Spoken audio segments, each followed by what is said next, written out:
Joe had curly hair, but he didn't know how much hair he had. He couldn't count that high. In fact, he couldn't count at all. When all the other children went to recess, Mrs. Jules told Joe to wait inside. "Joe," she said, "how much hair do you have?" Joe shrugged his shoulders. "A lot." "But how much, Joe?" "Enough to cover my head," Joe answered. "Joe, you are going to have to learn how to count." "But Miss Jules, I already know how to count. Let me go to recess." "First, count to 10. So Joe counted to 10. 6, 8, 12, 1, 5, 2, 7, 11, 3, 10. "No, Joe, that's wrong," said Miss Jules. "No, it isn't. I counted until I got to 10. "But you were wrong. I'll prove it to you." She put 5 pencils on his desk. "How many pencils do we have here, Joe?" Joe counted the pencils. 4, 6, 1, 9, 5. "There are 5 pencils, Mrs. Jules." "That's wrong." "How many pencils are there?" Joe asked. 5. "That's what I said. May I go to recess now?" "No, you got the right answer, but you counted the wrong way. You were just lucky." She set 8 potatoes on his desk. "How many potatoes, Joe?" Joe counted the potatoes. 7, 5, 3, 1, 2, 4, 6, 8. "There are 8 potatoes, Miss Jules." "No, there are 8, said Miss Jules. "But that's what I said. May I go to recess now?"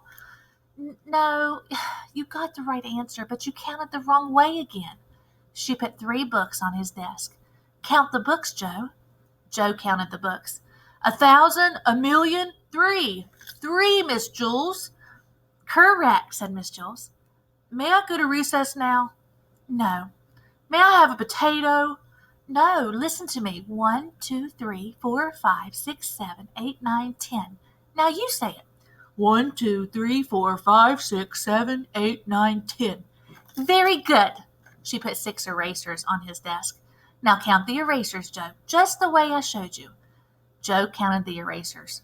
1, 2, 3, 4, 5, 6, 7, 8, 9, 10. "There are 10, Miss Jules." "No." "Well, didn't I count right?" "Yes, you counted right, but you got the wrong answer."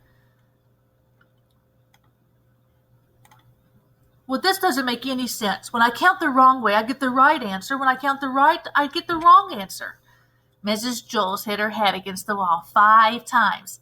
How many times did I hit my head against the wall?" 1, 2, 3, 4, 5, 6, 7, 8, 9, 10. "You hit your head against the wall 10 times. "No," said Miss Jules. 4, 6, 1, 9, 5. "You hit your head 5 times. Mrs. Jules shook her head no and said, "Yes, that's right." The bell rang and all the children came back from recess. The fresh air had made them very excited and they were laughing and shouting. "Oh, darn, now I missed recess." "Hey, Joe, where were you? You missed a great game of kickball." "I kicked a home run," said Todd. What was wrong with you, Joe?" "Nothing. Miss Jules was just trying to teach me how to count." Joy laughed. "You mean you don't know how to count?"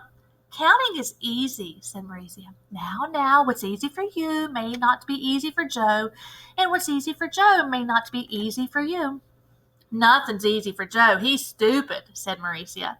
"I could beat you up," said Joe. "Try it." "That will be enough of that," said Miss Jules. She wrote Marisia's name on the blackboard under the word discipline. Joe put his head on his desk between the 8 potatoes and the 6 erasers. "Don't feel bad, Joe." "I just don't get it. I'll never learn how to count." "Sure you will, Joe. One day it will just come to you. You'll wake up one morning and suddenly be able to count." Joe asked, "If all I have to do is wake up, what am I going to school for?" "School just speeds things up, Joe. Without school, it might take another 70 years before you wake up and are able to count." "Well, by that time, I may have no hair left on top of my head to count." "Exactly. That is why you go to school."